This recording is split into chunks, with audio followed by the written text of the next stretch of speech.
सबको नमस्ते। Final account में हम लोग बेसिक एडजस्टमेंट के सवाल कर चुके हैं। अब आज से कुछ एडवांस एडजस्टमेंट शुरू होगा। टोपी नया खरीदे हो क्या आदित्य? तो स्टिकर भी नहीं हटाया, उस पर दाम लिखा हुआ 150 रुपया।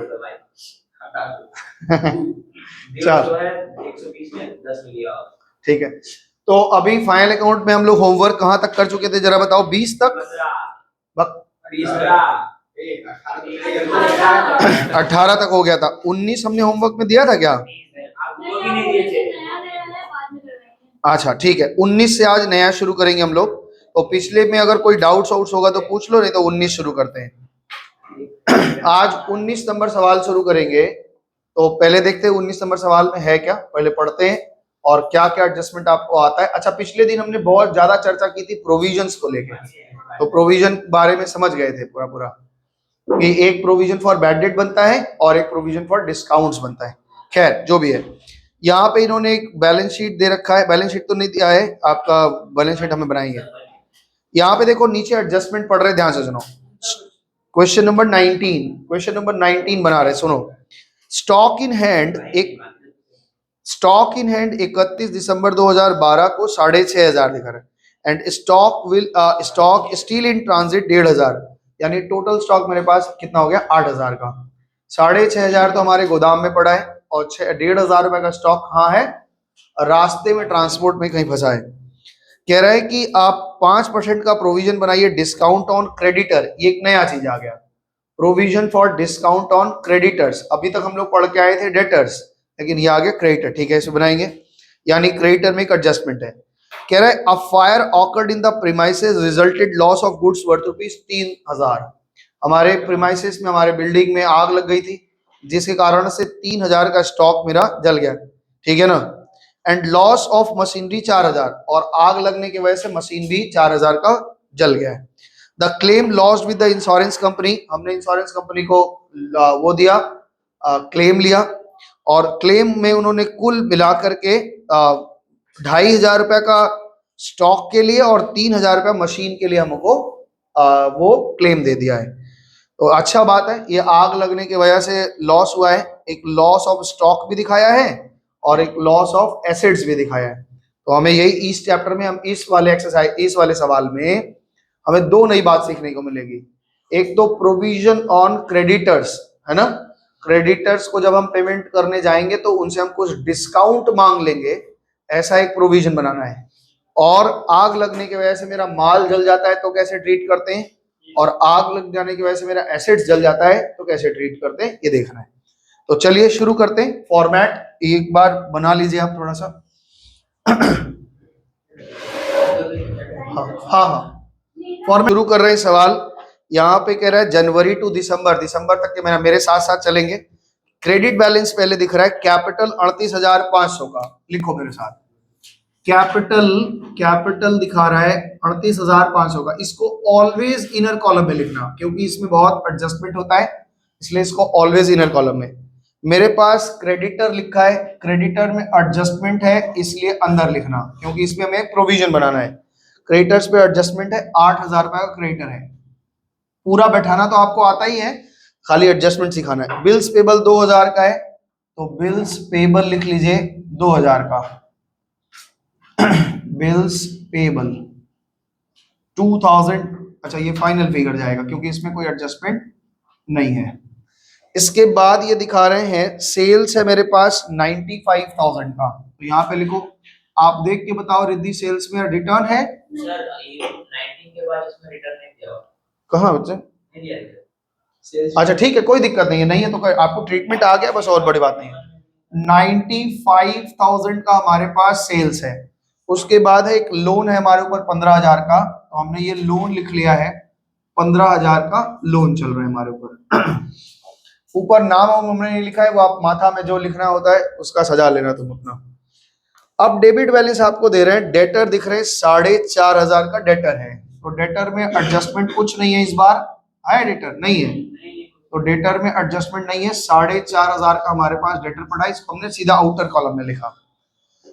इसके बाद है सैलरीज, तो सैलरी पीएल का खर्चा होता है, तो यहाँ लिखिए पीएल के खर्चे में सैलरीज। और इस सब पे प्रीपेड आउटस्टैंडिंग जितनी भाषा का हो सकता था वो सब हम कर चुके हैं, तो इसमें कोई एडजस्टमेंट नहीं है। 4,200 रुपये आप यहाँ लिख लीजिए। इसके बाद डिस्काउंट डेबिट में लिखा है मतलब अलाउड है, इसलिए डिस्काउंट अलाउड। साइड से भी पकड़ लिया करो कि क्या है, डिस्काउंट अलाउड है। कितने का?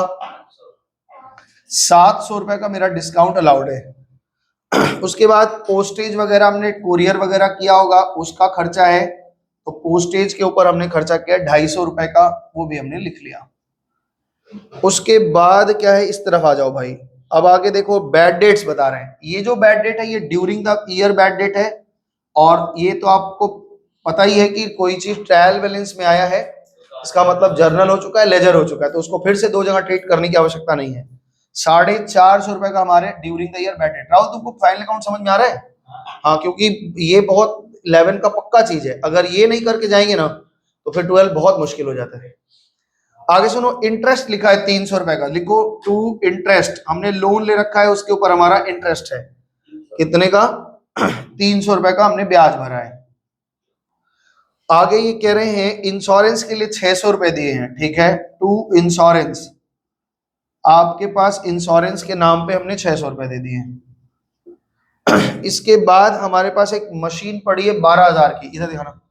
हमारे पास एक मशीनरी पड़ी है 12,000 की, इसमें एक एडजस्टमेंट है, और ये हम लोग एडजस्टमेंट करेंगे। दो एडजस्टमेंट करेंगे। आगे करें, ओपनिंग स्टॉक मेरे पास पड़ा हुआ है, तो to opening stock. Opening stock, Munna उस दिन मैसेज कर रहा था कि तुम आपके बिना रिकॉर्डिंग नहीं हो पा रहा है। मेरे घर पे बैठा था। ओपनिंग स्टॉक के बाद परचेजेस लिखा है, कितना का परचेज है? ओपनिंग स्टॉक कितने का है? 5,000 का हमारे पास ओपनिंग स्टॉक है। परचेजेस कितने का है बताओ भाई सदाब? कितना? 58,000।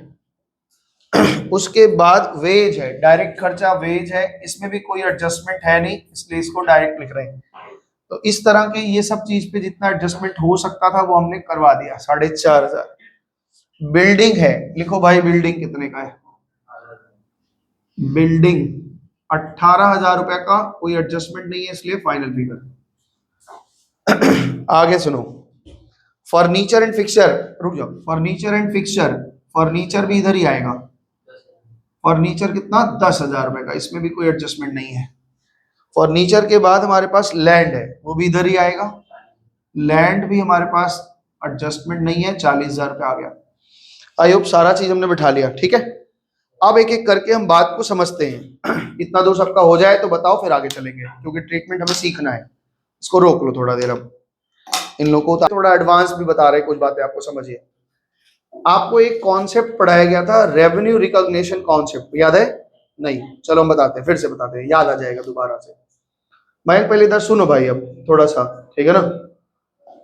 कुछ एडजस्टमेंट इसमें है नहीं, वो भी हम आपको बता रहे हैं। अच्छा, मान लो किसी को हमने सेल किया है माल, ठीक है ना, माल सेल कर दिया है, और 31 दिसंबर से पहले सेल कर दिया है, सेल की एंट्री हो गई है, और उसको माल अभी हमने भेजा नहीं है, माल अभी तक हमने भेजा नहीं है, सेल हो गया है, सेल की एंट्री हो गई, माल भेजा नहीं है, और उसको उसके दाम जो है वो 10,000 का स्टॉक है। इसका ट्रीटमेंट क्या करेंगे? जब हम काउंटिंग करवा रहे होंगे तो उसका भी माल काउंट हो गया होगा, क्लोजिंग स्टॉक गोडाउन में उसका भी माल काउंट हो गया होगा, तो क्लोजिंग स्टॉक में उसका स्टॉक घटा करके तब लिखेंगे। जैसे मान लो मेरे पास 50,000 का स्टॉक है, तो इनर कॉलम में लिखेंगे क्लोजिंग स्टॉक 50,000, और माइनस करके लिखेंगे स्टॉक ऑफ कस्टमर, माइनस करेंगे 10,000 और वहां 40,000 लिखेंगे। मतलब मेरा स्टॉक भले ही मेरे गोडाउन में 50,000 का दिख रहा है, लेकिन मेरे गोडाउन में 50,000 के दिखने से काम नहीं बन जाएगा, मेरा कितना है उसमें 40,000 का। इसी तरह से मान लो हमने कोई परचेज कर रखा है, परचेज कर रखा है, तो वो परचेज कर रखा है और माल अभी आया नहीं है, तो वो क्या करेंगे? परचेज की एंट्री कर लिए, तो क्लोजिंग स्टॉक में ऐड करके दिखाना होगा स्टॉक विथ सप्लायर, स्टॉक इतना सप्लायर के पास मेरा स्टॉक पड़ा हुआ है, तो एक्यूरेट फिगर हमको लिखना है, ठीक है ना। चलो आगे देखते हैं। यहाँ पे क्या करें, थोड़ा एडवांस भी सीखेंगे हम लोग, समय बचेगा तो फाइनल अकाउंट एक बार दोबारा पढ़ाएंगे, क्योंकि कुछ एडवांस हम भी पढ़ाना चाहते हैं, बीकॉम लेवल का हम थोड़ा डाल देना चाहते हैं, क्योंकि आप थोड़ा एडवांस ये फाइनल अकाउंट आपके फाइनल तक आएगा, सीए के फाइनल तक आएगा, कुछ ना कुछ एडजस्टमेंट डालते रहेंगे, ठीक है। चलो आगे देखते हैं।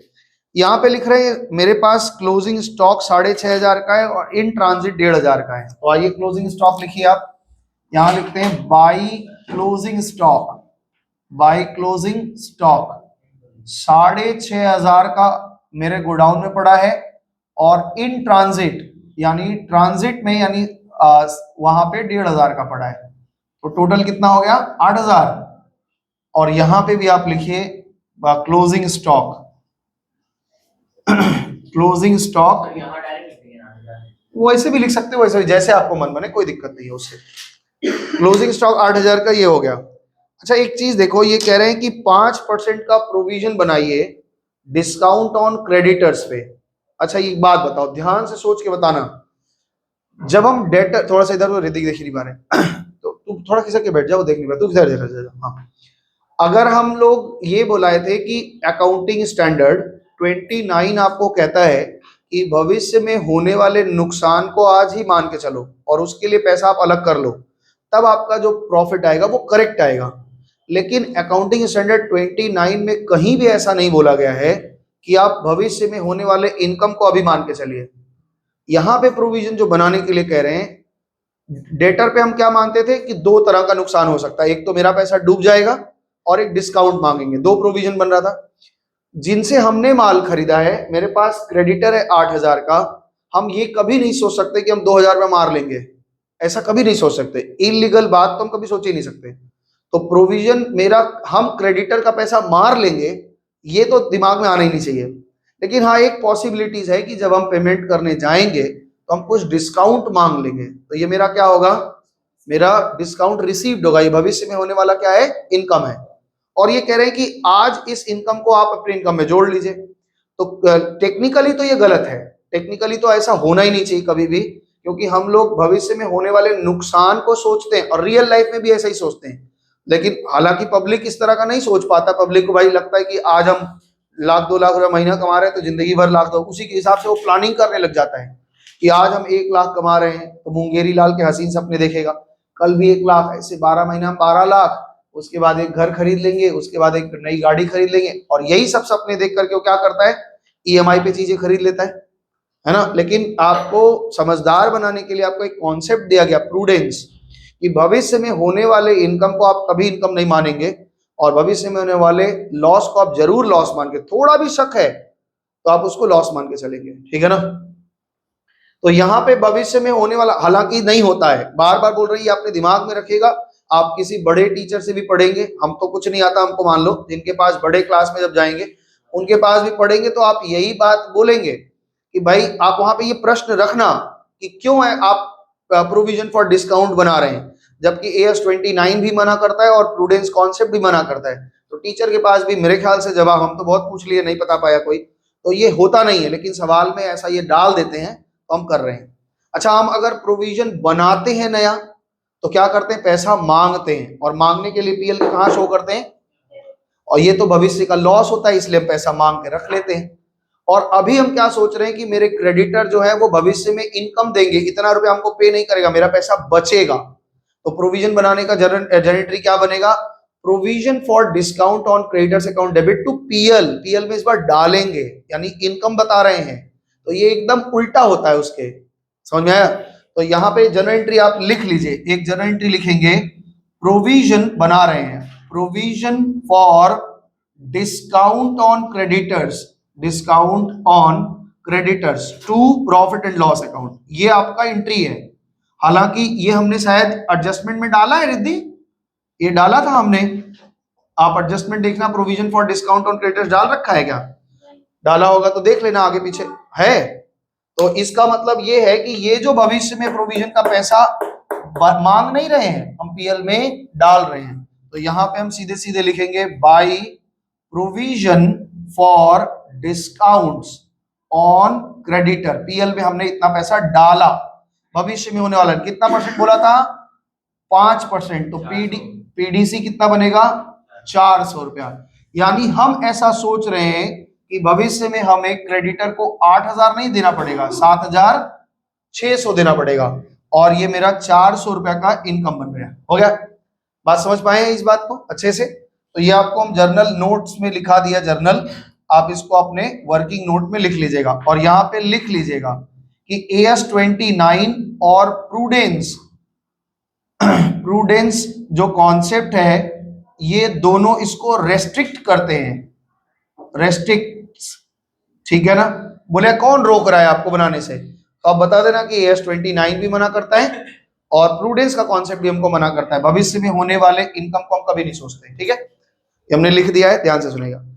अगला ट्रीटमेंट देखो क्या कर रहा है कह रहा है कि मेरे पास एक आग लग गया और 3000 का माल जल गया, तो 3000 का अगर हमने इंश्योरेंस क्लेम कर रखा है तो हमारे यहाँ से माल जला है, ये जगह जो है ये माल बनने की जगह है और ये जगह क्या होता है, माल निकलने की जगह है।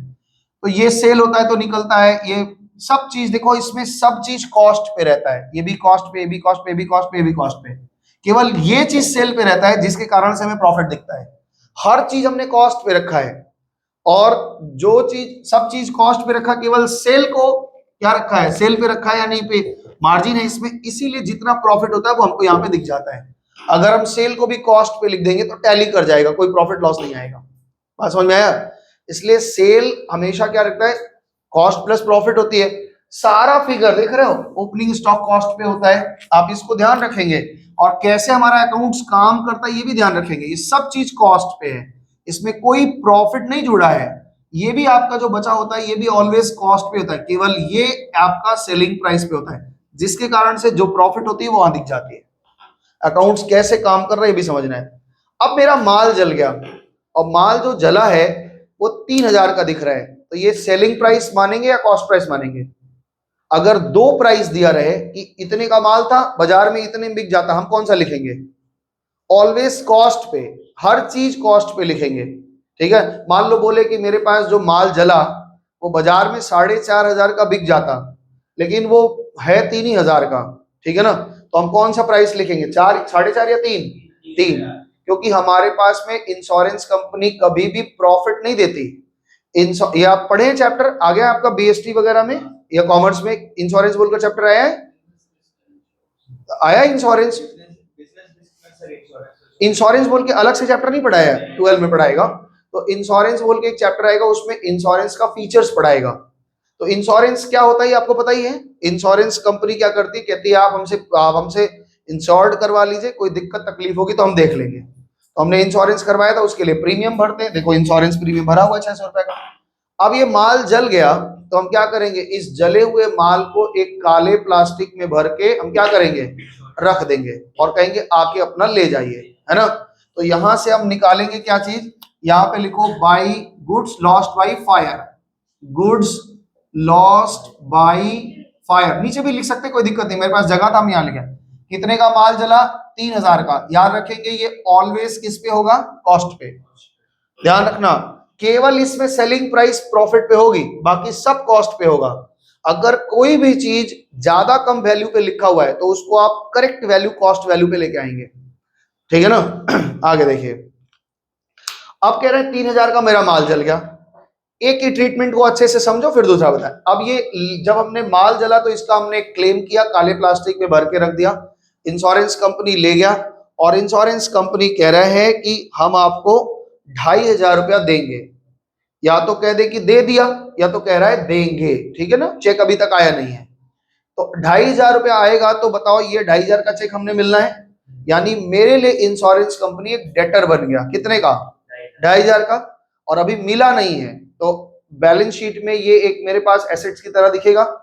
अगर मिल गया होता तो हम कैश में जोड़ देते, लेकिन वो कह रहा है कि हाँ हम आपको देंगे, तो यहां पे हम इंश्योरेंस क्लेम बोल करके, इंश्योरेंस क्लेम बोल करके लिखेंगे कितना रुपए पाए, 2500। अच्छा भाई माल मेरा जला था रिद्धि 3000 का, क्रेडिट हुआ था 3000 से और डेबिट हुआ 2500 से, 500 का लॉस हुआ। तो इंश्योरेंस चैप्टर जब आप पढ़ेंगे तो उसमें पता 2-3 फीचर्स पढ़ाएंगे इंश्योरेंस के, तो वहां पे एक फीचर पढ़ाएंगे, insurance company never gives profit, वो कभी प्रॉफिट नहीं देता। कॉम्पेंसेट द लॉस, आपका जो नुकसान हुआ है उसका हर्जाना वो भरपाई कर देगा, लेकिन वो आपको कॉम्पेंसेशन के बदले ये कह दे कि प्रॉफिट दे दे, तो ऐसा नहीं होता। अगर ऐसा होने लगेगा तो क्या होगा मालूम है, कि आदमी ले आएगा और दुकान में रख के जला देगा खुद ही, और कहेगा आग लग गया, प्रॉफिट दे दीजिए, मेरा इतना एक माल था। ऐसी कहावत है कि इंश्योरेंस कंपनी से पैसा निकलवाना शेर के मुंह से मांस निकलवाने के बराबर है, नहीं निकलता। जब आप इंश्योरेंस करवाने जाएंगे ना तो कुछ बताएंगे ऐसा है, ऐसा हम कर देंगे, ये होगा, ऐसा करवा देंगे, वैसा करवा देंगे, लेकिन जब आपकी दिक्कत हो जाएगी तो वो मिलने वाला नहीं है, ठीक है ना। इन लोगों के घर के पास एक लड़का रहता है, विशाल पांडे, जानते होगे विशाल को, है ना। उसके पापा एक बार बहुत बीमार हुए, ध्यान से सुनना, प्रैक्टिकल की बात बता रहे हैं, सही बात बता रहे हैं। तो 3-4 बहनें हैं और एक विशाल है, जानते हो उसको ना, विशाल पांडे को, गोविंदा के दुकान के पास कहीं रहता है वो। तो क्या हुआ कि उसके पापा का एक बार तबीयत खराब हुआ, तो भाई 3 बेटियां हैं, था 3-4 बेटियां हैं, एक बेटा है, तो बहुत टेंशन में आ गए कि भाई सब परिवार को चिंता होती है कि हम नहीं रहे तो हमारे परिवार का क्या होगा, हमारे बच्चों का क्या होगा, भविष्य क्या होगा। तो उनको किसी ने कहा कि आप एक इंश्योरेंस करवा लीजिए। उन्होंने इंश्योरेंस करा लिया, हैवी अमाउंट का इंश्योरेंस करा लिया। उसके साल का प्रीमियम 2 लाख 2.5 लाख ऐसा प्रीमियम रहा होगा, बड़ा। तो कवर भी 1 करोड़ 2 करोड़ के आसपास रहा होगा, ऐसा रहा होगा। तो उनका तबीयत ठीक हुआ फिर, तो वो बोले यार करवा लिए, कोई दिक्कत नहीं था, थोड़ा सा तबीयत खराब हुआ, हम डर गए, करवा लिया। तो वो भरे प्रीमियम को, और भर रहे थे, कमाई थी ठीक ठाक, भर रहे थे। और कुछ दिन बाद उनको कैंसर हो गया, तो कैंसर होने के बाद उनकी डेथ हो गई, कुछ ऐसा हुआ। तो इन लोगों ने मेडिक्लेम बनवाया, मतलब क्या बोलते हैं उसको, सर्टिफिकेट बनवाया डॉक्टर से। डॉक्टर ने उसमें कॉज कुछ और बता दिया कि कुछ लिख दिया, और इसी पे उन लोगों ने बॉडी जला दी, और उसी पे क्या बन गया, डेथ सर्टिफिकेट बन गया। तो उसके बाद में क्या हुआ कि जब इन लोगों ने लॉन्च किया कि हमारा क्लेम दे दीजिए, इतना करोड़ रुपए का हमारा क्लेम है, लाख का हो करोड़ का हो, इंश्योरेंस कंपनी नहीं दिया। बोला कि आप जो बता रहे हैं रीजन और यहाँ जो लिख रहे हैं वो रीजन गलत है, दोनों रीजन अलग अलग बात बता रहे हैं। और वो नहीं मिला तो नहीं मिला, नाक रगड़ के रख गए तो नहीं मिला। और ऐसा एक केस नहीं है, ऐसा 2-3 केस है। हाँ, डॉक्टर क्या बोलेगा, डॉक्टर थोड़ी बोला जैसा आप बोले वैसा हम लिख दिए, और क्या, कुछ मतलब डिस्प्यूट्स होगा तो दिक्कत। क्राइम पेट्रोल में एक सीरियल आया था कि एक आदमी के ऊपर बहुत सारा लोन हो गया था, है ना। तो वो एक आदमी के ऊपर बहुत सारा लोन हो गया था। तो वो सोच रहा था कि लोग आके घर में धमकाते थे कि पैसा दे दो, नहीं तो बच्चे स्कूल जाते हैं मार देंगे, ये कर देंगे, वो कर देंगे। तो बहुत सारा ना पॉलिसीज ले लिया, बड़ा बड़ा टर्म पॉलिसीज ले लिया कि डेथ हो जाएगी तो क्लेम मिल जाएगा, सबका कर्जा उतर जाएगा। तो वो बहुत बार कोशिश किया अपना गाड़ी जाके धक्का मार दे, इधर से गिरा दे, उधर से गिरा दे, चोट चपेट लगा, लेकिन मरा नहीं। तो उसका दोस्त था वो एक अपने दोस्त को बुलाया, और बुला करके उसको बोला कि देखो ऐसा ऐसा बात है, तुम हमको मार डालो तो क्लेम मिल जाएगा। और उसका दोस्त उसको मार दिया, है ना। बहुत समझाया समझाया तो उसका दोस्त उसको मार डाला, गले में फांसी मार के जैसे भी मार डाला। अब पुलिस के पास एक केस बना कि मर्डर हो गया। अब मर्डर हो गया तो भाई अगर नेचुरल कोई ऐसे कोई क्रिमिनल मर्डर होगा तो क्लेम मिल जाएगा, ठीक है ना। इंश्योरेंस कंपनी उसका पता लगाने लगा, और इंश्योरेंस कंपनी पता लगाया, पुलिस पता लगाया, 3-4 महीने बाद पता लग गया कि उसका दोस्त ही मारा है, और ये प्लान मर्डर था, मैंने खुद से मरवाया, क्लेम नहीं मिला।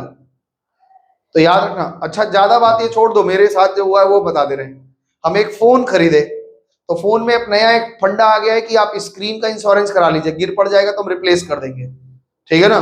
तो एक बार का रिप्लेसमेंट रहता है। तो हमने एक फोन खरीदा था दीदी के लिए, और दीदी को भेज दिया था। तो वो क्या हुआ कि फोन का वो भाई वो गिर गया और टूट गया। तो दीदी हमको बोली कि भाई ऐसा टूट गया। बोले ठीक है कोई बात नहीं, 1 साल का इंश्योरेंस है, आप जब आओगे तो हम बदल देंगे। तो आई वो 2-3 महीने बाद आई थी। तो हम इंश्योरेंस कंपनी को फोन किए, मैसेज किए कि ऐसा ऐसा बात है, गिर गया था, आप क्लेम दे दीजिए। तो बोला जब गिरेगा टूटेगा उसी के 12 घंटा के अंदर आपको क्लेम करना है, 3 महीना बाद नहीं मिलेगा। नहीं मिला, ठीक है ना। अब हम भुक्तभोगी थे, तो राहुल सर का एक बार फोन टूट गया, उनकी मम्मी का, है ना, वो भी इंश्योरेंस करा रखे थे। तो हम बोले कि ध्यान से बोलना, नहीं गड़बड़ा दोगे तो नहीं देगा। तो बोले क्या बोलना चाहिए, बोलना वैसे रास्ते में खड़े थे, बच्चा लोग खेल रहा था, लाके धक्का मार दिया, गिर गया और टूट गया। तो वैसे ही क्लेम किए वो, और वो मिल भी गया उनको क्लेम, कि उनको फोन बना के दे गया, 500 रुपया लगा, सर्विस का मिल गया, ठीक है। ऐसे ही एक आदमी का बाइक चोरी हो गया। तो बाइक चोरी हुआ, वो क्लेम किया पुलिस स्टेशन में जाके, फिर इंश्योरेंस में। तो इंश्योरेंस वाला बोला कैसे चोरी हुआ, पूरी घटना बताइए। तो बोला कि हम तो भाई ऐसे आए और चाबी लगा था, हम थोड़ा सा ग्रोसरी के दुकान पे ग्रोसरी लेने गए और लेके भाग गया। तो बोला चाबी लगा के कौन छोड़ने बोलता है, पहले ये बताइए। तो नहीं मिलेगा क्लेम, नहीं मिला। तो इंश्योरेंस कंपनी से क्लेम निकलवाना बड़ा कठिन है, इसलिए बहुत विचार से जब कभी इंश्योरेंस क्लेम करना होगा तो उसके टर्म्स कंडीशन को पूरा अच्छे से पढ़ना, फिर उसमें से रास्ता निकालना कि ऐसे क्लेम करना है। समझ में आया ना? हम लोग बस वर्ड पढ़ लेते हैं, we have read the terms and conditions, बस अप्लाई करते हैं। हाँ नहीं ठीक है, बोलो। नहीं, वो लोग तो प्रीमियम लेता है ना, प्रीमियम तो कवरेज के लिए दे ले रहा है ना, अगर जेन्युइन रीजन होगा तो दे भी देगा, कोई दिक्कत नहीं। हम जो पैसे दे तो करता क्या, उससे धंधा करता है और क्या, व्यवसाय करता है। हां तो करेगा क्या? अरे उसका कमाई है, वो क्या तुम्हें सेवा के लिए बैठा है क्या?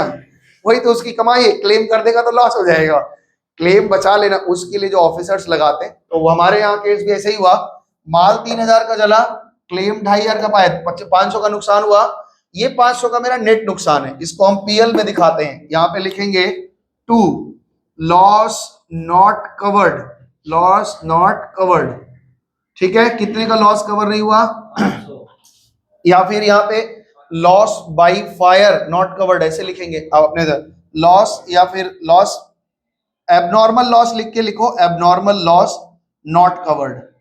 ये आपको समझा दिया कि ये जो कवर नहीं होता ये होता है, ठीक है ना। अच्छा, एक मशीन भी जली थी, ध्यान से सुनो, हमारे पास एक मशीन था, मशीन भी जल गया था, कितने का मशीन था, 4000 का, है ना। तो मशीन घटा दो, लॉस्ट बाय फायर, यहाँ पे लिखो लॉस्ट बाय फायर, कितने का मशीन जला था, 4000 का मशीन जल गया। तो अब मशीन कितना बचा मेरे पास, इंश्योरेंस कंपनी कह रहा है इसके लिए हम आपको 3000 देंगे, है ना। तो इंश्योरेंस क्लेम इसको ऐसे लिख लेते हैं, आप लोग उसी के नीचे लिख लीजिए, काटा पेटी करने की जरूरत नहीं है। तो टोटल क्लेम मेरे को मिलेगा इंश्योरेंस से 5500 का, ये हमारा मशीन का है और ये मेरा स्टॉक का है, ठीक है, टोटल 3000 देगा ना। हमारे पास एक 4000 का मशीन जला, तो मशीन घट गया 4000 का, बची मशीन कितने की है, ये जला हुआ मशीन हम किसको दे दिए, इंश्योरेंस को। इंश्योरेंस वाला कह रहा है हम 3000 देंगे, स्टॉक के लिए 2500 दे रहा था और इसके लिए 3000, तो 5500 पाए। और यहाँ पे लॉस, यहाँ पे कितना हो गया, स्टॉक के लिए हमारा 500 रुपए का नुकसान हुआ और मशीन के लिए हमारा 1000 रुपए का नुकसान हुआ, तो टोटल 1500 का नुकसान हो गया। हमने दोनों अलग अलग करके दिखाया ताकि आपको दोनों तरह का ट्रीटमेंट समझ में आए, ठीक है, इतना दूर। मशीन पे 1000 का नुकसान हुआ है और उस पे स्टॉक पे इतने का हो गया। राहुल आगे चले, आगे कह रहे हैं कि इंश्योरेंस कंपनी हो गया, बस हो गया, अब तो कुछ है नहीं इसमें, अब प्रोविजन का पैसा मांग ही लिए थे, दैट्स इट, हो गया। तो आप टैली करवाओ फटाफट से, मेरे को बताओ, यहाँ पे टोटल लगाओ, जीपी एनपी निकालवाओ, देखो जरा जीपी आएगा, लॉस आ रहा है 98, 1,06,000 का टोटल है। और यहाँ भी बच्चे लिखो 1,06,000, जीपी कितना है, ग्रॉस प्रॉफिट कितने का है, ग्रॉस प्रॉफिट कितने का, 38,500, इसको ट्रांसफर ले लो, बाई ग्रॉस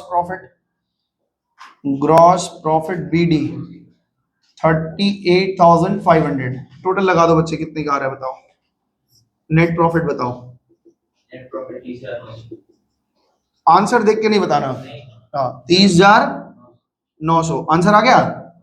इसमें ऐड कर लो, ऐड एनपी नेट प्रॉफिट 30,900, 69,400, ये 69,400 आ रहा है, और टोटल आप बता दो कितना आ रहा है, टोटल 94,000, ठीक है, समझ में आया।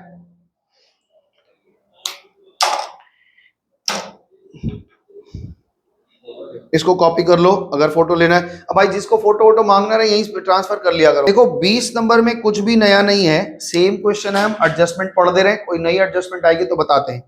क्लोजिंग स्टॉक आपके पास 4800 का है, इसका ट्रीटमेंट आप जानते हैं। Depreciation machine and plant and machinery को 10% करना है 1 जनवरी को। डेप्रीशिएशन मतलब बचा हुआ प्लांट पे जो बचेगा, आग वाग लग जाएगा तो आग वाग जो लग जाएगा उस पे डेप्रीशिएशन है, उसको तो भेज देंगे। और ये कह रहे हैं कि 1/1/2010 को गुड्स डैमेज ऑन एक्सीडेंट, 1 जनवरी को मेरे पास में एक एक्सीडेंट में यहाँ लॉस हो गया था फायर से, कोई एक्सीडेंट की वजह से 500 का, और फर्नीचर मेरा नुकसान हुआ है 1000 का। तो जैसे जैसे घटाए दोनों घटाओगे, और इंश्योरेंस क्लेम दोनों मिला के 900 दिया है, हमारा नुकसान हुआ है 1500, 500 का स्टॉक लॉस हुआ है और 1000 रुपए का फर्नीचर लॉस हुआ है, और टोटल 1500 का लॉस हुआ। 900 क्लेम पाओगे और 600 लॉस दिखाओगे, ठीक है, हो जाएगा, इजी है। 21 नंबर क्वेश्चन में आते हैं। 21 नंबर क्वेश्चन में आपको दिखा रहा है कुछ नई बातें, नहीं है कुछ नया। Outstanding of power and fuel जो हो रहा है वो 500 रुपए, लाइटिंग 400 रुपए पे, स्टॉक इन हैंड वॉश 15,000। 1 जनवरी को मेरा माल बाढ़ से ग्रस्त हो गया 1,000 रुपए का, और एक मशीन खराब हो गई 4,000 की। Depreciate furniture and fixer at the rate of 10% and plant machinery 20%। ये आपको आता है, इसमें कुछ भी नहीं है। हाँ मशीनरी से पहले 4,000 माइनस करें, उसके बाद डेप्रिसिएशन का। हाँ, तो मशीन लॉस हुआ है क्या? कहाँ मशीन लॉस हुआ है? तो पहले जितना लॉस हुआ वो हटा दोगे, उसके बाद डेप्रिसिएशन लगाओगे। मतलब बचे हुए पे जो आपके पास मशीन रहेगी उसी पे तो डेप्रिसिएशन लगाएंगे। डेप्रिसिएशन थोड़े ना कि जो मशीन जा रही है। ध्यान से सुनो। 22 नंबर क्वेश्चन में interest due on overdraft, commission due but not receive, closing stock का वैल्यू इतना है। 30 जून को हमारे पास स्टॉक फायर अमाउंटेड इतना एंड फर्नीचर 2,000। अब देखो ये वाला सवाल हम लोग करेंगे, कारण क्या है, इसमें बीच में कहीं आग लगा है तो डेप्रिसिएशन 6 महीने का हमको देना पड़ जाएगा। ठीक है ना, अभी देखेंगे। Depreciate plant machinery 5%, furniture bye 10%। ये भी आप कर सकते हैं। डेप्रिसिएशन आपको 6 महीना आपने यूज किया है तो 6 महीने का आपका वो वैल्यू दिखाना होगा, और जितने का जला है वो देखना होगा। ठीक है, कॉस्टिंग दिखा रहा है इस furniture lost in fire amounted 1,800 and furniture 2,000 का। सेम सवाल है, कुछ नया नहीं। हम आज सोच रहे हैं मैनेजर का कमीशन समझा दें, तो ये चीज है machinery to be machinery 10% value. हाँ, क्वेश्चन नंबर 23 देखेंगे, ठीक है ना। चलें क्वेश्चन 23 करेंगे। तो 22 तक आपका होमवर्क हो गया, मिटा दे रहे हैं इसको। लेना है फोटो वोटो? ले लिया लिख लिया है सब, फिर भी एक फोटो ले लो। कोई बचा प्रश्न खोल दो, ऑन कर दो। इनका प्रश्न ये है कि ये कह रहे हैं कि सर हमने तो कॉस्ट पे ही उसको बताया कि 3,000 रुपया है, और 3,000 रुपये पे भी वो कह रहे हैं कि हम 3,000 नहीं देंगे, 2,500 देंगे। तो वो ये कहते हैं, उसका बहुत सारे रीजन वो दे देते हैं। रीजन ये देते हैं कि जब आप खरीदे थे, ये स्टॉक आपका 6 महीना पुराना है, लेकिन ये 6 महीना पुराना स्टॉक है ना। ये स्टॉक 6 महीना या साल भर या 2 साल पुराना आपका स्टॉक है। अब बाजार में इसकी वैल्यू 3,000 नहीं है, आप तो अपने बुक्स ऑफ अकाउंट्स के हिसाब से 3,000 बता रहे हैं, लेकिन अब ये स्टॉक बाजार में 3,000 का है नहीं, और ये माल आपका 2 साल पुराना ऑब्सोलीट था। अगर जल गया है तो आपके बुक्स में भले ही 3,000 का दिख रहा है, लेकिन ये अनसेलेबल गुड्स था, बिकता नहीं आपका, फिर भी हम आपको 2,500 रुपया क्लेम दे रहे हैं। जितनी वैल्यू उनको ठीक लगेगी, हमारे कहने से नहीं दे देंगे, उनको ठीक लगेगा और वो रीजन देंगे कि क्यों हम इतना कम कर रहे हैं। ठीक है ना, तो इसलिए हमको दे देंगे भाई। हम भी जानते हैं, ठीक है, सही बात है कि हमारे पास 2 साल पुराना स्टॉक था, जितने पटाखे थे सब फुस वाले थे, अब जल गए हैं तो मिल जाए जो मिल जाए, वही अच्छी बात है। ठीक है, हाँ, अब पटाखा का बिजनेस में ही तो इंश्योरेंस का बहुत बड़ा काम है जितने पटाखे की फैक्ट्री होंगी सबका इंश्योरेंस होगा, बहुत तगड़े में इंश्योरेंस होता है, नहीं तो जल जाएगा तो खत्म हो जाएगा। एक होता है अभी हम लोग इंश्योरेंस चैप्टर पढ़ेंगे बीकॉम में, तब देखा जाएगा, अभी बहुत दूर है, मिटा दे रहे हैं इसको। हाँ, बीकॉम में पढ़ेंगे ना। अरे हम नहीं रहेंगे, जो रहेगा वो पढ़ाएगा। हम तो मानते हैं कि मेरे 23 क्वेश्चन नंबर 23 पढ़ने के पहले ध्यान से सुनो मेरी बात, एक मिनट सुनो। क्वेश्चन नंबर 23 पढ़ने के पहले हम लोग एक काम करेंगे और उसको समझेंगे बढ़िया तरीके से, और उसके बाद में, क्योंकि ये जो आपका एडजस्टमेंट आपने जहां लिखा था ना, एडजस्टमेंट आपने जहां लिखा है वहां पे ब्लैंक स्पेस होगा, आप लिखे नहीं होंगे, या लिखे होंगे तो हम समझाए नहीं थे। याद आ रहा है कि हम बोले थे मैनेजर कमीशन अभी नहीं समझा रहे, जब सवाल में आएगा तो समझाएंगे। अभी समझो, मान लो, इधर ध्यान दो मेरी बात को सुनो, इधर थोड़ा ध्यान दो, नहीं तो ये समझ में नहीं आएगा। पहले इधर समझ लो, फिर उधर लिखा हुआ है, कॉपी में आपके लिखा हुआ है। हाँ हाँ ठीक है भाई, मैंने पूरा देख के छोड़ेंगे, क्या बात करते हैं आप, हम देख के छोड़ेंगे। हाँ ठीक है, देख के छोड़ेंगे, यही सब ये जो स्टिकर बना बना के इसीलिए भेजता है, क्या बात है सुनो, हमने मान लो कि ट्रेडिंग बना लिया, हमारा ग्रॉस प्रॉफिट आ गया, हमने पीएल बना लिया, और पीएल बना करके भी मेरा नेट प्रॉफिट भी आ गया। मान लेते हैं कि मेरा नेट प्रॉफिट 11,000 का आया। ध्यान से सुनना मेरी बात को, हमने सारे खर्चे दे दिए और सारा इनकम निकाल लिया। माही सबसे तेज है हमारे पढ़ने, कुछ नहीं पूछती, कुछ नहीं बोलती, खाली चुस्की लेती है कॉफी पी पी के, बस, और कुछ नहीं पूछती है। देखिए आज तक इसका आवाज नहीं सुना होगा आधा लोग, कैसा है भी बोल रहे है भी आवाज, घर में खाली चिल्लाती है बस। तो मेरे पास में नेट प्रॉफिट मेरा, ध्यान से सुनना इस सवाल को, मेरे पास में नेट प्रॉफिट जो है वो हमने पीएल बना लिया है और पीएल बना के नेट प्रॉफिट मेरा 11,000 रुपया दिख रहा है, 11,000 रुपया दिख रहा है। कभी कभी क्या होता है ना, हमारे यहाँ जो मैनेजर्स होते हैं वो इफिशिएंटली काम करें, इसलिए हम उनको थोड़ा लालच देते हैं। हम उनको ये कहते हैं, क्योंकि हमारा पूरा धंधा किसके ऊपर टिका हुआ है, मैनेजर के ऊपर में। वो अगर मैनेजमेंट ठीक करेगा तो प्रॉफिट बढ़ जाएगी, अगर वो ढीला छोड़ देगा, हम उसको ढीला छोड़ेंगे तो सब स्टाफ को ढीला छोड़ देगा, सब बैठ के खैनी खाएगा और कोई प्रॉफिट नहीं आएगा। इसलिए हम क्या करते हैं इसमें थोड़ा तो खैनी कोई खा रहा, खांसी किसी। हाँ हाँ, 7:15 8:20 तक चलेंगे। अभी तो बहुत जल्दी छोड़ दिया। कि हमारा मैनेजमेंट जो होता है उसी के ऊपर में क्या होता है कि हमारा बिजनेस टिका हुआ होता है। तो कहावत है, आप पढ़ेंगे 12 में, ये चैप्टर पढ़ेंगे मैनेजमेंट के ऊपर में, लिखता है कि anything minus management is equal to 0। आपका बड़ा से बड़ा बिजनेस है, बड़ा से बड़ा फर्म है, अगर आप मैनेजमेंट ठीक नहीं रखते तो बिजनेस खत्म हो जाएगा। और आपका छोटा से छोटा बिजनेस है लेकिन आपका मैनेजमेंट बहुत अच्छा है, और मैनेजमेंट इज एवरीथिंग। आपके पास अगर क्लास में आप पढ़ते हैं, यहाँ पढ़ते हैं, सब्जेक्ट पढ़ते हैं, स्कूल में आपका दिनचर्या ठीक नहीं है, डेली रूटीन उसको मैनेज नहीं कर पा रहे, आपका रिजल्ट खराब हो जाएगा, पक्का खराब होगा। और जिसको ये पता है कि हमको कैसे मैनेज करके चलना है, ये चैप्टर पूरा करना है, वो करना है, तो हर जगह मैनेजमेंट जरूरत है। ठीक है, इसलिए मैनेजमेंट बहुत इंपॉर्टेंट फैक्टर है। तो हम मैनेजर जो हमारा होता है, हम इतने एफिशिएंट है नहीं, हमने एक मैनेजर रख रखा है कि भाई रहो और तुम मेरे धंधा पानी को थोड़ा संभाल लो। तो मैनेजर से हमने वादा किया, तो हम 2 तरह का वादा करते हैं। पहले वादे को हम थोड़ा समझते हैं। हमने मैनेजर्स को कहा, एक बात, हमने एक मैनेजर को कह रखा है कि manager is entitled a commission of 10% on net profit before charging his commission। His commission लिखा रहेगा या सच कमीशन लिखा रहेगा, एक ही मतलब है। बिफोर चार्जिंग सच कमीशन, मतलब समझ गए हो? कह रहे हैं मैनेजर को हमने एक वादा कर रखा है कि आपको हम कमीशन देंगे 10% का।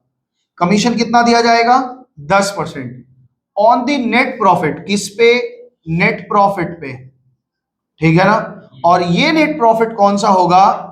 आपके कमीशन चार्ज करने के पहले का। तो यही नेट प्रॉफिट है। हमने अभी तक कमीशन चार्ज किया नहीं है, और कमीशन चार्ज करने के नेट प्रॉफिट बिफोर कमीशन लिख लेते हैं। अभी तक हमने सब कुछ खर्चा दे लिया है, नेट प्रॉफिट बिफोर कमीशन हमारे पास इतना पड़ा हुआ है। समझ में आया? वो कह रहे हैं कि हमें आपका कमीशन चार्ज करने के पहले जो नेट प्रॉफिट है हम उसी पे आपको देंगे। तो कमीशन का वैल्यू कैसे निकलेगा? Commission is equal to net profit before charging कितना है? 11,000, और इसको 10% निकाला तो इसका कितना हो गया? 1,100 रुपया। जर्नल एंट्री क्या बनेगी? मैनेजर के कमीशन को अभी दिया नहीं है, तो मैनेजर कमीशन अकाउंट डेबिट, ये मेरे लिए खर्चा हो रहा है, तो 1,100 रुपया दिया, और अभी दिया नहीं है इसलिए ये बैलेंस शीट में आउटस्टैंडिंग मैनेजर कमीशन के नाम से आपको दिखेगा। ये कहां जाएगा रिद्धि? ये कहां जाएगा? ये पीएल के डेबिट में जाएगा, और ये कहां जाएगा? ये लायबिलिटी साइड में दिखेगा। ओके, इसमें तो कोई दिक्कत नहीं है, यानी बिफोर चार्जिंग में कोई झमेला है ही नहीं। अब दूसरा में क्या होता है, इस तरफ थोड़ा घुमा लेना। दूसरे तरफ में कहता है कि manager is entitled a commission, एक कमीशन देंगे on net profit after charging commission, या आफ्टर चार्जिंग सच कमीशन। मेरे पास ये बताओ, इसका मतलब ध्यान से समझना इस बात को। मेरे पास बिफोर कमीशन प्रॉफिट है, ये कमीशन देने के पहले मेरा बिफोर कमीशन प्रॉफिट है, इसमें से कुछ कमीशन बाद जाएगा, है ना।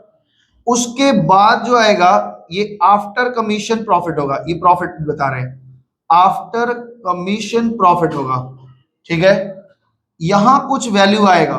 वो कह रहे हैं कि ये जो प्रॉफिट आएगा हमको इस पे नहीं चाहिए, मेरा कमीशन चार्ज करने के पहले जो प्रॉफिट है उस पे हम नहीं देंगे, मेरा कमीशन चार्ज करने के बाद जो नेट प्रॉफिट होगी इस पे आपको कमीशन दिया जाएगा। तो भाई ये तो फिगर ही नहीं पता, इस पे 10% कैसे निकालेंगे? तो इसका सिंपल वे है कि 11,000 रुपया जो है इसमें मेरा 100% प्रॉफिट है, 100%, और यहाँ पे 10% का कमीशन है, तो 10% इसमें कमीशन है। मतलब this price includes 100% of net profit, इसमें 100% नेट प्रॉफिट होना चाहिए और इसी में 10% का कमीशन भी होना चाहिए। ठीक है, इसका मतलब ये हुआ कमीशन कैसे निकलेगा? आपके पास जो 11,000 रुपया प्रॉफिट है, एज अ परसेंटेज इसमें 100% नेट प्रॉफिट है और 10% कमीशन है। इसका मतलब ये हो गया कि 11,000 जो है वो 110% को दिखा रहा है और हमें कमीशन निकालना है 10%, तो 10 से गुणा किया, कितना आ गया? 1,000। अब आप देखो आराम से सेट कर जाएगा, यहाँ पे 1,000 बैठाओगे और यहाँ पे 10,000 बैठाओगे, तो इसका कमीशन का जो वैल्यू है बिफोर वाले प्रॉफिट पे नहीं है, आफ्टर वाले प्रॉफिट का 10% है, दिख रहा है? तो इसमें कुछ गड़बड़ाना नहीं है, परेशान नहीं होना है कि कैसे करना है। आपका जो प्रॉफिट निकलेगा आपको ये समझना है कि इसमें 100% नेट प्रॉफिट पूरा रहेगा और इसमें 10% हमेशा कम है। और इस बात को याद रखना, आफ्टर चार्जिंग में ही ये बात आएगा, बिफोर चार्जिंग में नॉर्मल होता है जैसे हम निकालते हैं। समझ में आया? फिर से समझा दें, ये समझ में आया? पहले ये बताओ, ये तो दे दें, ये समझ में आया? तो यहाँ पे दूसरा फॉर्मूला जो after commission, after charging commission होगा, आफ्टर चार्जिंग कमीशन होगा, इसका फॉर्मूला क्या है? आप लिखोगे नेट प्रॉफिट जो आपका दिया रहेगा, net profit before charging, before charging commission रहेगा, डिवाइड बाई 100 प्लस जो रेट रहेगा 10, रटो मत। अब सवाल में 7% का वादा, क्या क्या हर मैनेजर को 10% का वादा होता है? 7% का जो रेट परसेंटेज जोड़ोगे और इनटू रेट यहां कर दोगे तो निकल जाएगा, और ये जो कमीशन निकल के आएगा इतना, एंट्री तो यही होगी। आई होप समझ में आया होगा। फिर से समझा दें, समझ गए? आप इस बात को हमेशा याद रखेंगे कि अगर आफ्टर चार्जिंग बोल रहा है मतलब इस प्रॉफिट में 100% नेट प्रॉफिट भी बचना चाहिए, 10% कमीशन भी जाना चाहिए। यानी ये वाला प्रॉफिट आपको 100 प्लस 10 110% शो कर रहा है, तो 110 से डिवाइड किया तो 1% बन गया और 1% निकल गया, तो ये कमीशन का वैल्यू निकल जाएगा। आई होप समझ में आएगा। नहीं समझ में आएगा वीडियो को दोबारा देखना, ले जाओ, आ जाओ घर पे, सारा वीडियो दे देते हैं झोपड़ी में। चलें आगे, इतना समझ में आया?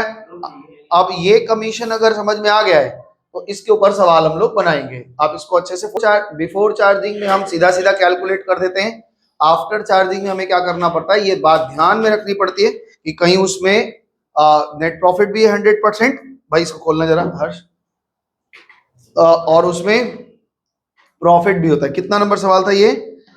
23। चलो 23 नंबर हम लोग सवाल करेंगे और फिर इसके बाद अगर समय बचे तो एक सवाल और करेंगे। तो ठीक है, हम बिफोर बता दिए, आफ्टर बता दिए, अभी 2 बार थोड़ी ना बताएंगे। आओ क्वेश्चन नंबर 23 बनाएंगे।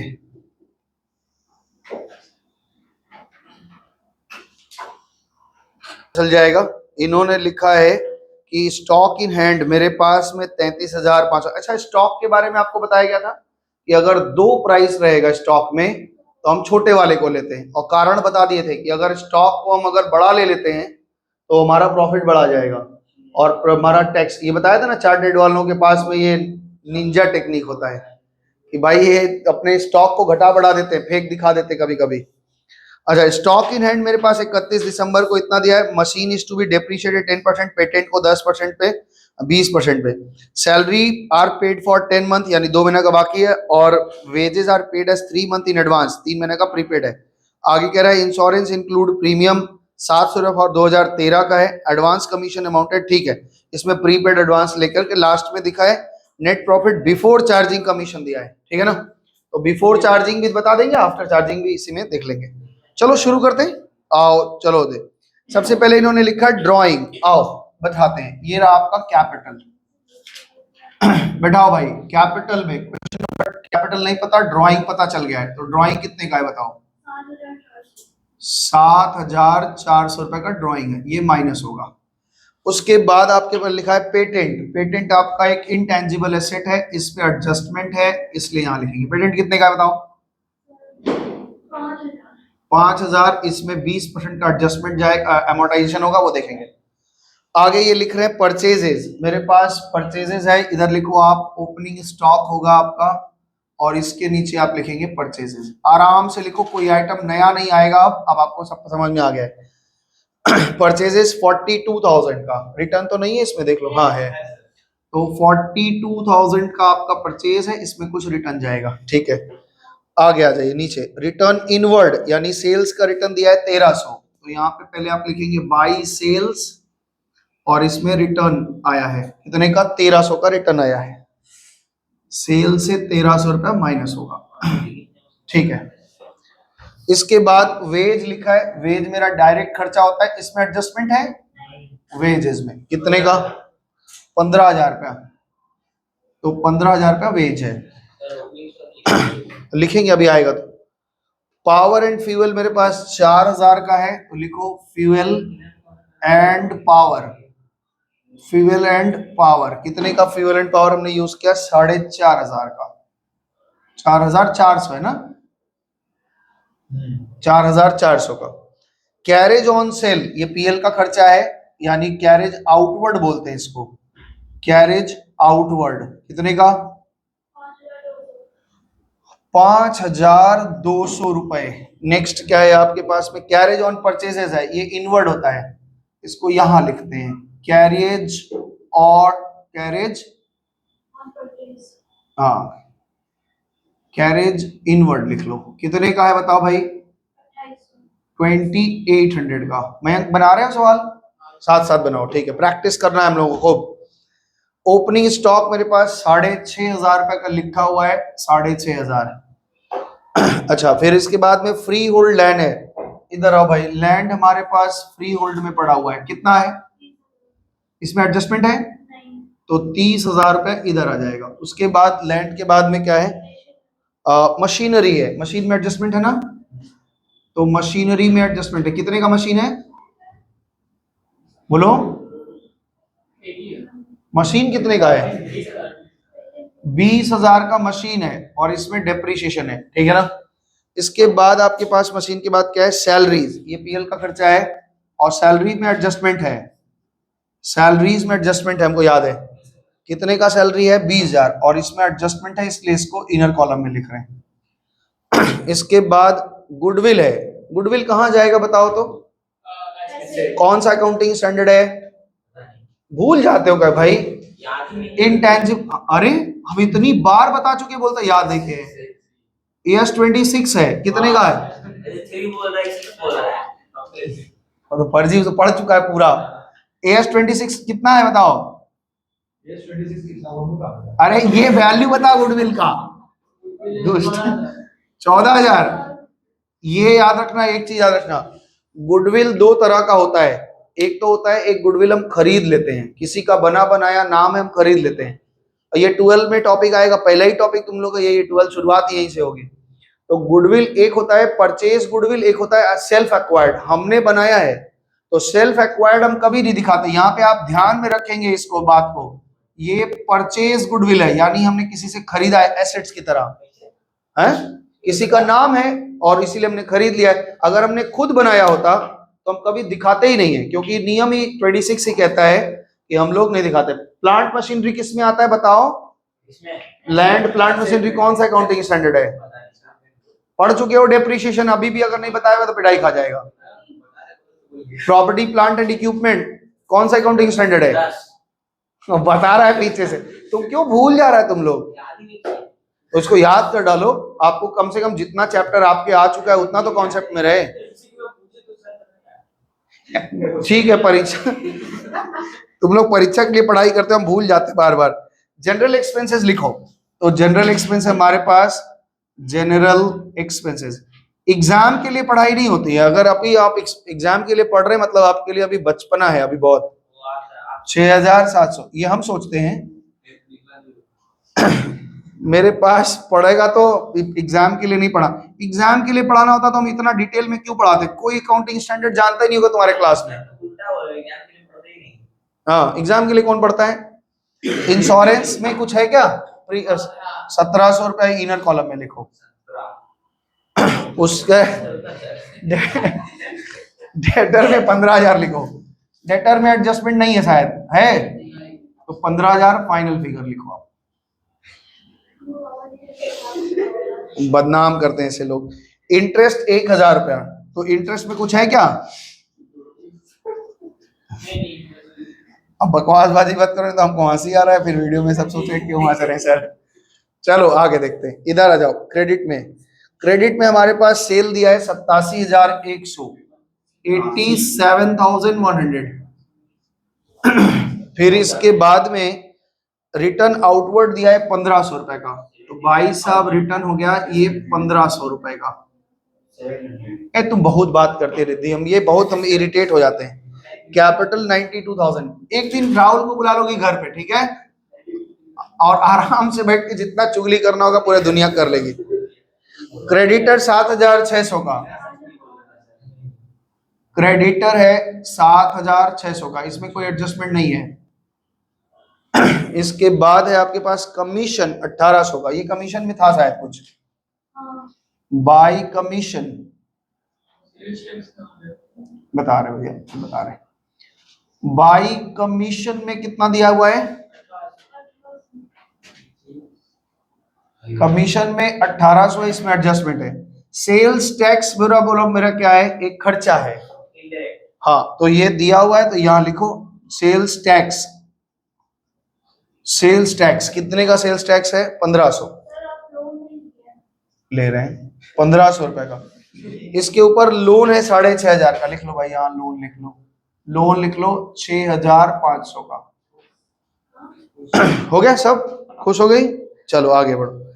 अब एडजस्टमेंट मेरे को बताओ, पहला एडजस्टमेंट, अच्छा इतना पहले लिख लो भाई, सब लोग इतना बराबर पहुंचो पहले। 3,500। आइए स्टॉक का ट्रीटमेंट आपको पता है, बाई क्लोजिंग स्टॉक 33,500। या अच्छा स्टॉक कौन से अकाउंटिंग स्टैंडर्ड में आता है?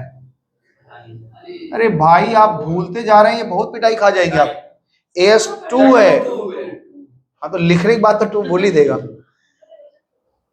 हाँ हम सोचे हम बोलेंगे लेकिन सर खुद ही बता दिए। आओ, डेप्रीशिएशन मशीन पे 10% का दो, तो 2,000 रुपए इस पे डेप्रीशिएशन जाए। अच्छा लो लिख दे रहे हैं। क्लोजिंग स्टॉक कितने का बता रहे हो? क्लोजिंग स्टॉक हाँ 33,500 और AS2 है, ध्यान में रखेंगे, ऐसे लिखते चलो बीच बीच में, आपको याद आ जाएगा, ठीक है ना। पूरा नाम क्या है? Valuation of inventories. इसके बाद में डेप्रीशिएशन देना है, डेप्रीशिएशन इस पे 2,000 रुपए जाएगा, तो डेप्रीशिएशन मशीन पे 2,000 देने के बाद मेरे मशीन की कीमत बचेगी 18,000 रुपए, और इस पे एमोर्टाइजेशन जाएगा कितने का? 1,000 रुपया। ये कौन सा अकाउंटिंग स्टैंडर्ड है भाई साहब? ये 26 है। इंटेंजिबल एसेट तो 26 ही है ना, इसलिए कितना हो गया ये? 4,000। भूल नहीं जाना, कुछ कुछ बातें याद रखना। तो यहाँ एमोर्टाइजेशन दिखाओ दोनों का।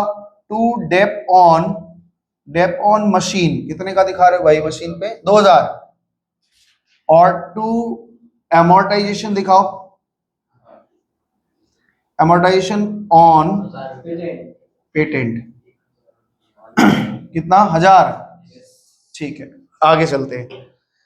कह रहा है सैलरी पेड फॉर 10 मंथ। अच्छा सैलरी हमने जो दिया है 20,000 रुपया, नहीं ये 10 महीने का दिया है, तो कितना बाकी हो गया? कितना 1,000? कितना अमाउंट बताओ? 4,000, क्योंकि 10 से इसमें डिवाइड दोगे तो 2,000 एक महीने का आएगा और 2 महीने का बाकी है, तो ये इस तरह का एडजस्टमेंट आप पहले भी लिख चुके हैं, 2 मंथ है ना। तो 4,000 रुपया इसमें ऐड करो, यानी साल भर का खर्चा आपका 24,000 है, और आपने 20,000 दिया है, यानी 4,000 आउटस्टैंडिंग है। आउटस्टैंडिंग सैलरी कितना हो गया भाई? 4,000। चले आगे। आगे क्या कह रहे हैं कि बोल रहा है wage are 3 month in advance. भाई साहब वेज में एडजस्टमेंट था, आप क्यों ऐसा किए? तो ये 15 महीने का है, यानी प्रीपेड है। कितना प्रीपेड है? 3 महीने का एडवांस है। हाँ तो हम क्या करें, यही लोग बोली कुछ नहीं है। अब ये लिखो 12,000, कोई बात नहीं एडजस्ट कर लो नीचे। हाँ भाई रिद्धि तुम ही बोली थी। बोल तो रही है, हाँ हम नहीं बोले थे, नहीं है। हाँ ठीक है भाई, ठीक है हम बोले थे। मैं इंश्योरेंस में इंक्लूड है एक प्रीमियम, वो अगले साल का है 2013 का, तो ये भी प्रीपेड है, तो लिखो लेस प्रीपेड। 12 तो लिखा नहीं है यहाँ पे डेट। प्रीपेड कितना है? 700 रुपए का। तो यहाँ पे इस साल का इंश्योरेंस का खर्चा 1000 रुपए है। ये दोनों प्रीपेड यहाँ आएगा। लिखो प्रीपेड वेज कितना? 300। अच्छा 3000। और प्रीपेड, और क्या चीज प्रीपेड है? प्रीपेड इंश्योरेंस कितना? 700। आगे बढ़े। Insurance include a premium. Advance commission हमने 300 रखा है तो इसको माइनस कर दो। एडवांस अगर दे रखा है तो 300 माइनस कर दो। तो इस साल का कमीशन 1500 है और ये एडवांस पाए, ये मेरे लिए लाइबिलिटी होती है। अगर हम किसी को एडवांस देते हैं तो वो एसेट है। अगर हमने किसी से एडवांस लिया है, एडवांस कमीशन, तो कितना पाए हम लोग? 300 रुपए एडवांस पाए हैं, इसकी मेरे लिए लाइबिलिटी है। आगे चले। अब ये आपको लास्ट आइटम बता रहे हैं कि मैनेजर को 10% कमीशन देना है on the net profit before charging such commission. तो पहले हमें प्रॉफिट तो पता चले, तो पहले आप यहां तक का प्रॉफिट निकालिए। आप यहां तक का वैल्यू बताइए हमें। जीपी कितना आ रहा है? 87 में से चला गया 86,000। ये कितना आ रहा है ये बताओ? 85,800। इधर कितना आ रहा है? 1,19,300 में से खर्चे घटाओ और ये आपका जीपी 53,100 आया है। तो ये आपका ग्रॉस प्रॉफिट आ गया। सीडी इसको ब्रॉट डाउन करो बाय ग्रॉस प्रॉफिट बीडी 53,100। आप ना एक बार फटाक से मेरे को प्रॉफिट खाली निकाल के दिखाओ। मैनेजर का कमीशन अभी हम लोग कैलकुलेट करेंगे और ये मैनेजर कमीशन दिया नहीं है इसलिए आउटस्टैंडिंग मैनेजर कमीशन दिखेगा। पहले आपको बताओ कि कमीशन देने के पहले हमारे पास नेट प्रॉफिट कितना है। अच्छा अगर लॉस आ जाए तो क्या देंगे कमीशन? नहीं देंगे। अगर हम वादा किए हैं कि आपको कमीशन देंगे, हाँ, मैनेजर किस बात का है वो? इस पे बताओ कितना आ रहा है ये अरे तुम निकालो तो सही कितना आ रहा है। देश प्लस देश माइनस देश पूरा करो। मेरे को कैलकुलेटर दो, तुम बैठा है। मेरे पास में 53,100 इधर है, 53,100, इसके साथ में 1,500 जोड़ दो तो 54,600 आया। तो इधर अगर मेरे पास 54,600 आ गया, ये वाला ये तो 53 बोला ये लोग, गड़बड़ है क्या? तो 54,600 में से खर्चे घटाओ, 3,000 ये घट गया, 5,200 ये घट गया, 24,000 ये घटा, हाँ 6,700 ये घट गया और 3,500 ना, तो मेरे पास 12,200 आ रहा है। ठीक है, नेट प्रॉफिट मेरे पास 12,000। ये ऐसे क्या कुछ छूटा है क्या आइटम ऊपर हम लोगों का? कोई नहीं, हम छूटे तो नहीं होंगे, कुछ भी देख लो एक बार देख लो। एडजस्टमेंट में क्या कुछ छूट गया क्या हम लोगों का? स्टॉक दोनों तरफ लिखे हैं 33,500 33,500, हाँ लिखे हैं। मशीन का डेप्रीशिएशन 10% और पेटेंट लिखा है हमने 1000 वो लिख दिया है। सैलरी पे आउटस्टैंडिंग है 2 महीने का जोड़ा है, ठीक है, ये भी तो जोड़ दिया है। वेज उधर का कर ही दिए थे। कौन सा कौन सा प्रीपेड ही तो जोड़े तो घटाए तो हैं, ठीक तो है, ये तो आ गया है, इसमें कोई दिक्कत थोड़ी ना है। देखते क्या गलती हुई। सैलरी पेड फॉर 10 मंथ्स हो गया। Advance commission amounted 300, advance commission है तो कमीशन हमने एडवांस कमीशन दिया है कि लिया है एक बार देखो तो। कमीशन पाया है कि दिया है? क्रेडिट में है, ठीक है। Manager is entitled advance commission amounted, manager entitled %, ठीक ही तो है, सब तो गड़बड़ नहीं। कोई आइटम छूट गया है क्या हमारा? एक बार सारा आइटम मिला दें, बोले फटाफट से। अभी मैनेजर कमीशन आएगा, अभी आया नहीं है, ठीक है। ये कह रहे हैं 13,700 आएगा आपका। मेरा कितना आ रहा है? मेरा आ रहा है 12,000। एक बार देख लेते हैं 13,700 कितने का डिफरेंस आ रहा है। 1,500 का कोई आइटम छूटा है क्या? देखो तो 1,500 का कोई आइटम है क्या?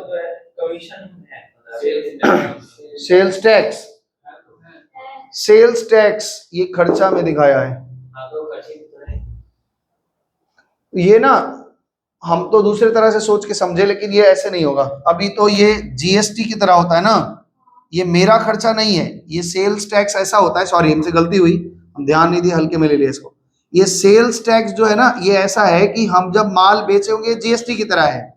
हमने, सुनो ध्यान से, हम जब माल बेचते हैं, जैसे मान लो हमने 10,000 का माल बेचा, पहले समझो बढ़िया से, कोई चीज हटा रहे तो क्यों समझ रहे, ध्यान नहीं दिया, गड़बड़ में लिख दिया। अगर हम कोई माल बेचते 10,000 का और हमारा उसमें सेल्स टैक्स लगता है 1,500 का, तो इसका मतलब हो गया कि हम पार्टी से कितना लेते हैं, 11,500 का। मेरा प्रॉफिट, मेरा जो है वो 10,000 है, 1,500 किसका है, गवर्नमेंट का। तो मेरे ऊपर क्या है वो, लाइबिलिटी, यानी लाइबिलिटी में जाएगा वो। तो यहाँ पे आप सेल्स टैक्स लिख करके लिख लीजिए कि अभी हमने भरा नहीं है, ये सेल्स टैक्स मेरे लिए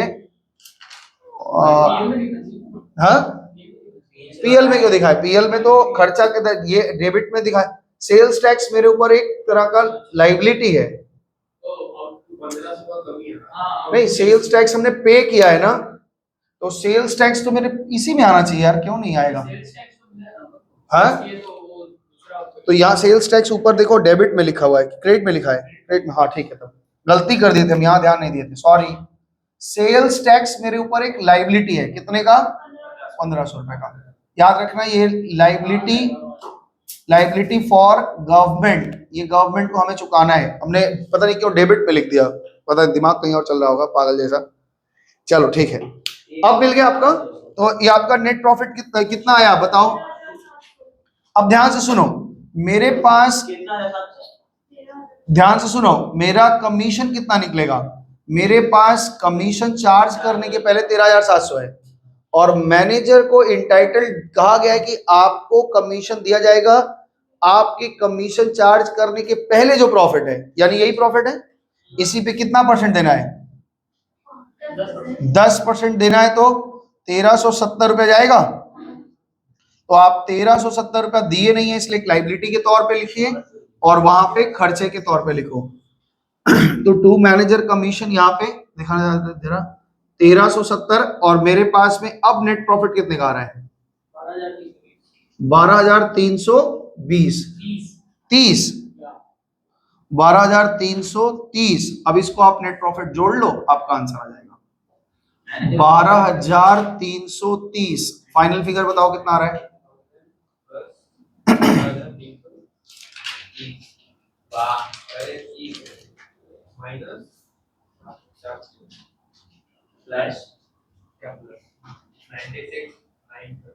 $96,000 नहीं, 930 जोड़ के टोटल बताओ।